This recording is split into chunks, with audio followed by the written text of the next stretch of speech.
Hello and welcome to Chassidus in the AM. I am your host, Shmuel Stengi. Happy to be here. Happy to be bringing you another episode of Chassidus in the AM. We've got a lot of questions to answer. Some people want to comment on politics. Some people want to comment on COVID. Some people want to comment on sports. We're going to be commenting here on the Parsha today, learning a little bit directly from the text, Nesiva Shalom, and there's just a lot of questions in this Parsha. A lot of things going on, like what's with the whole selling of the birthright? What is the significance of the birthright? What is the Torah trying to tell us? What's going on with the dynamics between Rivka and Yitzchak? There doesn't seem to be any communication. What is the significance of the brachos that Yitzchak wants to first bestow upon Esav, but then ends up bestowing upon Yakov? And why does this all have to happen in this sort of underhanded, backhanded in a way of trickery? Lots of kind of strange things going on, and I want to unpack it as much as I can and kind of just rap about it, jam about it. We're going to be vibing from a text of Nesiva Shalom in the Parsha. The reason I like this little piece of Torah is because, and Bechlal, the Nesiva Shalom is very, very comprehensive in different sources that he brings down and the issues that he addresses. So we're learning a piece from the Nesiva Shalom, the Slonim Rebbe. Shout out to my boys in Slonim. And we're going to first play a little bit of a track from Chanan Ben Ari, the great Israeli singer-songwriter, pop artist. This one is called Ani Alufa Olam, all about Sheva Yipol Tzadik V'Kam. Even the biggest tzaddikim fall, but what really separates the contenders from the pretenders spiritually and in everything else is to keep getting back up. So this is Ani Alufa Olam from Chanan Ben Ari. Enjoy, and I'll see you on the other side. כל מה שמפחיד אותי, כל מה שמלחיץ אני משתיק, אני אלוף העולם בלאהוב קודם את עצמי, אחר כך בבמה וברחוב הכי קשה לתת למישהו קרוב. אני אלוף העולם בלא להיות, בלא לפתור לך את הבעיות, אפילו התמונות שבקירות, זה לא אני תליתי, אני אחראי רק על המנגינות. אני אלוף העולם בליפול ולקום כמו גדול אדירי, כמו חול. אני נשרף אבל בוחר בכל יום להמשיך לחיות. אני אלוף העולם בלרצות. Welcome back. Great song by Chanan Ben Ari, Ani Alufa Olam. Love that one. Let's just dive into the text here, guys. There's so much to talk about in this parsha, so many mysteries to unravel, and I think they're going to best be served by just like us pounding some learning here, Nesiva Shalom, and just see what comes out. I'm actually looking from the middle of a Torah. The title of the Torah here is Vayahav Yitzchak Es Esav, right? Something that's very enigmatic in this parsha, and let's see what we find out. V'havin od Inyan ve'yahav Yitzchak es Esav. Let's understand more this inyan of Yitzchak loving Esav. V'asher mizeh nigrar sheYitzchak ratzah levarech Esav. And it came out from this that Yitzchak wanted to bless Esav. V'abrachos she'ayu miyodot leYakov v'ayu tzrichos la'avor derech Esav. And it had to be that the brachos that obviously were intended to go ultimately to Yaakov had to pass through Esav. Right, Yitzchak wanted to bless Esav, and Yaakov had to assume the form, as it were, of Esav. What's this whole inyan of Bechora? Shebesofo shel davar harei ba'a lechelko shel Yaakov, u'madua haysa tzricha la'avor derech Esav v'sheYaakov yikneu Esav mimenu. Another fundamental question: if Yaakov was meant to be the Bechor, why did it have to be that it had to go first through Esav and Yaakov had to purchase it from him?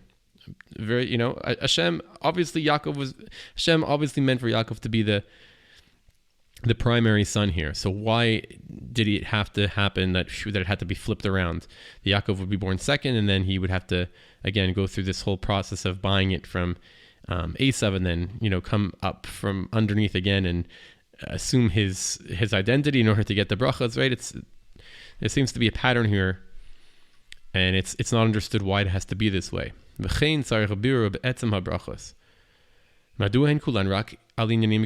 look at the actual text of what it says, of what Yitzchak blesses Yakov, who we thought was Esav, it's all, you would think it's a bracha that's about, who is going to take up the mantle of Yiddishkeit, and a spiritual bracha that is going to be an Am Kadosh, Mamlechet Kohanim, you're going to be the chosen people of Hashem, that we're going to come from you. But no, all the brachas seem to be about physical things. Vayitein lecha Elokim mital hashamayim u'shmanei haaretz. It's going to have a lot of shefa, v'rav dagan v'tirosh yavducha amim yishtachavu lecha leumim. That the nations are going to serve you, and the nations will bow down to you. Yitzchak haya kodesh kodashim. Yitzchak was the holy of holies. He was a oila tamima. Uma ma'ala etzlo linyanim shel gashmius. What is the Maila? What Yitzchak cares about Gashmias? V'ra'ita me'Rav Kadosh Rav Mendel Mivitevsk, Menachem Mendel Mivitevsk, shekol hana Gashmis sheyudi ne'ena hi b'vchines nergan mafrid aluf. That every Gashmiistic pleasure that a Jew has is separates us from the Eibishter. Shmafrida me'Kodesh Baruch Hu. How could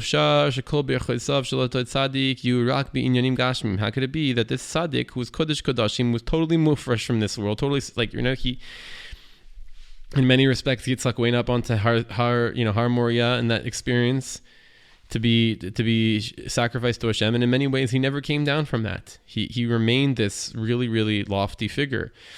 So what's he talking about now? All of a sudden, he cares so much about Yitzchak Avinu cares so much about Gashmias. Furthermore, right?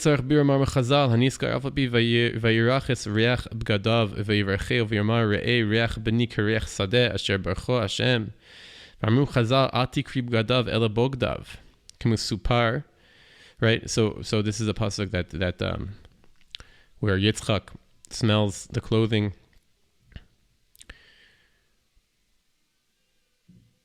of that Yakov is wearing, and he says, "Oh, it's the clothing have a reich of asad of the field."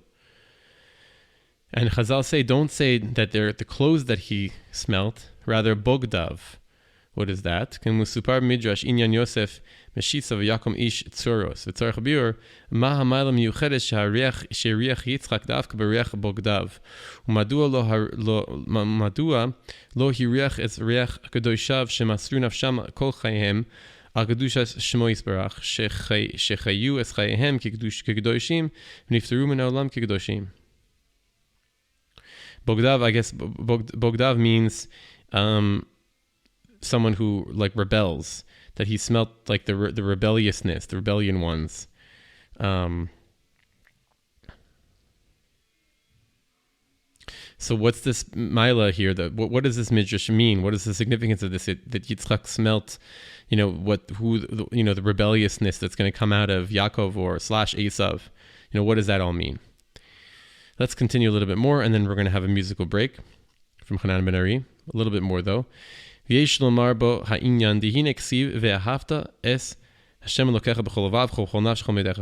to explain. Nesiva starts to explain. There's a whole slew of questions here. Again, why do the bechorah has to come in an underhanded way or a backhanded way? Why does the bracha have to come in a backhanded way? Why do the bracha have to be gashmias? What's this inyan of the rebelliousness? All these different things going on, and the Nesiva Shalom starts to explain. Hey, it says in the Torah, and then it's explained in the Gemara. We have to love God with all our heart, and all our soul, and everything that we have. And Chazal say, Chazal tell us in the Gemara and Brachas and Daf Nud Dalid that what does it mean b'chol levavcha? B'shnei yitzrecha, we have to serve God with our two inclinations. V'yetzer tov v'yetzer hara. V'yesh levaer mashma'us inyan ve'ahavta b'yetzer hara. What does it mean to love God with yetzer hara? Al pi ma'ama Moran Admor. It's an Admor here, Beis Aleph, that the Nesiva Shalom often quotes, and I'm not really sure who that is. Afal pi ala pasuk mizmor le David Bevo elav nasan navi kasher ba el bashava. Shedavid amar es hamizmor beoisa hisoirus veislavus. Shaita b'shas achet kasher ba el bashava. El basheva. That the same hislavus, like that, that sexual excitement that David HaMelech had when he was performing the chet with Batsheva, he said that mizmor tehillim with that same hislavus, that same energy, that same excitement. She'et kol hislavus the tuma shaisa b'shas aches ichnis b'hislavus the kedusha. All the hislavus that he had in the time of the chet, he schlepped it and he brought that into holiness. That's a crazy teaching. Valder ze yesh lomar yesh lefarish pasuk v'havt Hashem lokecha b'chol avavcha v'shnei yitzircha b'yitzir tov v'yitzahara sheyudi yichnis hislavus sheyesh letavot la'avera v'havt Hashem lokecha. All the excitement that we have for physical things, we somehow have to, our job is to take, not to suppress it, not to suppress that hislavus, that excitement that we have for physical things, but to somehow transpose it and channel it into a different direction.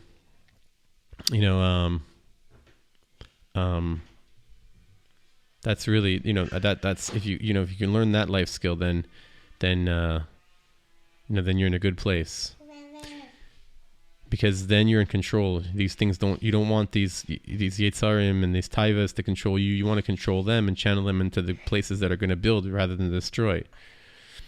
V'zeu yodu v'tafkidu shel yodim ba'olam hazeh l'romem es ha'islavus tetuma u'lachnis b'kedusha, to uplift the excitement, the islavus, the enthusiasm for impurity, and to bring it into kedusha and to bring it into the realm of holiness. This is the beginning of Avodas Hashem. Dihine ba'Avodas Hashem yesh bechinas asay tov Torah v'avoda. In Avodas Hashem, there's doing good. There's there's learning, and there's davening, and there's doing acts of kindness. Yesh bechinas suimera, and there's the aspect of desisting from bad things. Lachnis esay islavus tetuma, the islavus tektusha, but not to suppress, right? Because then you're going to be just walking around miserable.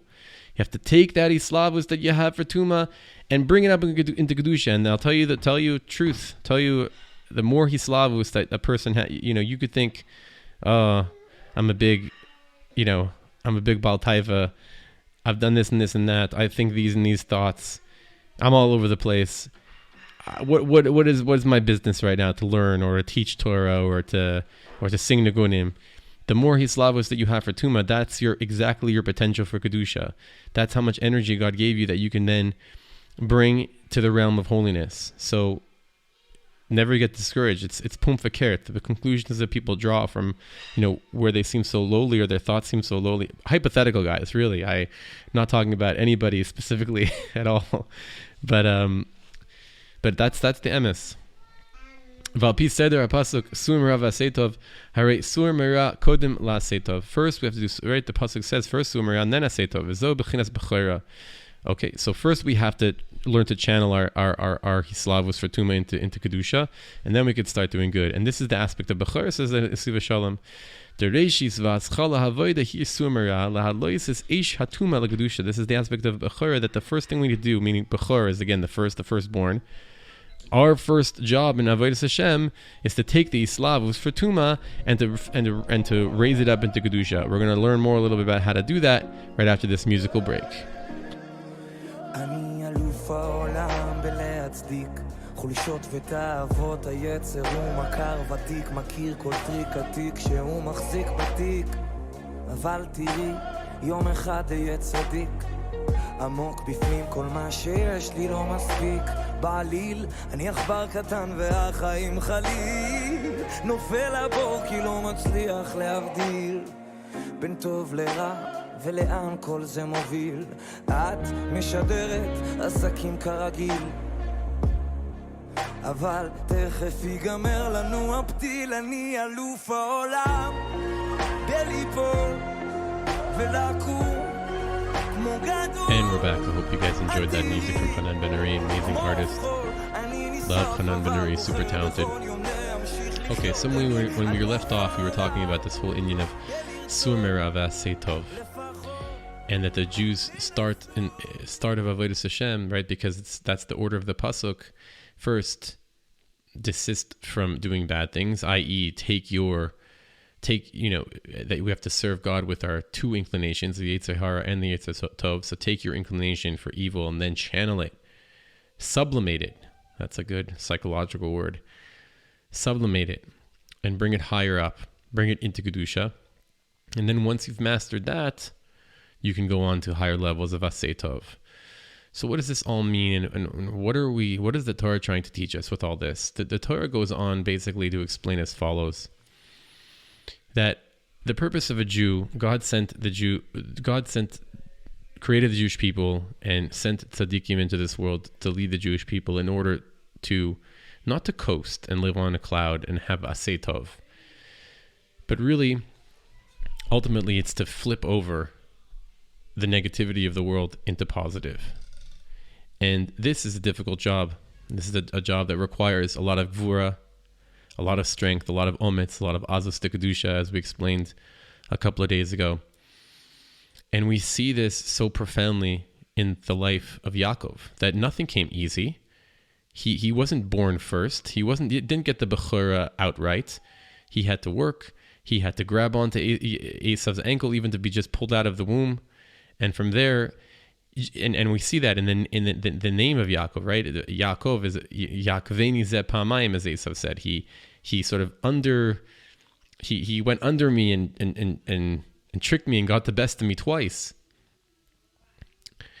Because indeed, this is the whole purpose of the Jewish people, is dafka to engage with the darkness, with evil, and to undercut it and to come out on top.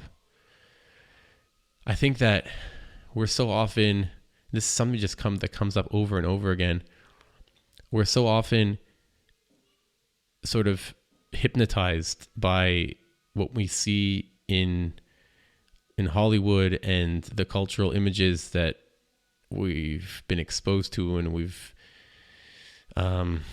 consumed for so many years, that there's such thing as, like, even though that, every like, good movie or television show has a bit of tension, and then but then there's always like a happy ending where everybody lives happily ever after. And I think also in general, it's just human nature just to want to have things go smoothly without any hiccups. Even it says, even Yakov bikesh Lashevet b'shalva v'katzav alav rugzash Yosef. Even Yakov, at the end of his life, he's like an old man, and he already struggled so much with Esav and with Lavan and with all his kids and with his wives and being out of Eretz Yisrael, coming back to Eretz Yisrael, and so much work he had to do in his life. He just wanted to, once he got back to Eretz Yisrael, he wanted to just rest in peace. No, kafetz alav rugzash Yosef, the whole incident of Yosef and the sichsuch, the fighting with the Shvatim started to happen. We can never relax, and the battles that the Jewish people face on a collective level and an individual level are just not going to go away. But this is the whole thing, is that Yakov shows us, and this is the reason why it has to happen this way, that Dafka, Yakov had to get the bracha. Yakov had to buy the bechora in this, and like had to be smart and had to be wily. And then when he had to go, the bracha was first meant to go to Esav, but then he found a way to overcome that. Him and Rivka found a way to overcome that challenge as well, because we are supposed to engage in this way with difficult things, and the avos and the Torah, learning the Torah, gives us the koach to be in these dark places and to wrestle with these dark forces, and come out on top and learn how to actually channel them and use that excitement that we have inside of us for physicality and transform that into hislavus and excitement for serving Hashem. It's not easy, and we have to learn a lot of Torah actually, and spill over our hearts in a lot of tefillos to help us to do this. I'll finish here with a few more lines from the Siva Shalom. Actually, you know what? I'm going to save this for tomorrow, these concluding lines. That's mainly the message, but he also says here at the end that this is all connected to Shabbos Kodesh. Because Shabbos Kodesh, we have Shomer v'Zachor. So Jew really finds his like true identity and like and the spark of Olam Haba, and with everything is mushlam and complete on Shabbos Kodesh, when we have these two aspects, Sumra v'Aseitov, like just sort of born into the day. So Shabbos is the best, and we can't wait for Shabbos. Herring, Kugel, Chulent, Chaim, Jat Hashem. I'm going to play you guys out with a little bit more Chanan Ben Ari, and thank you so much for listening. Have an awesome rest of the day.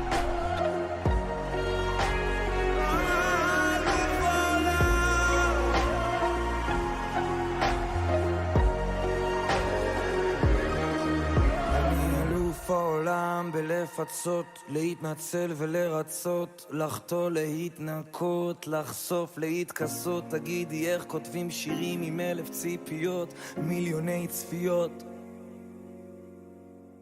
אני אלוף העולם בליפול ולקום, כמו גדול עתירי, כמו עוף חול. אני נשרף אבל בוחר בכל יום להמשיך לחיות. אני אלוף העולם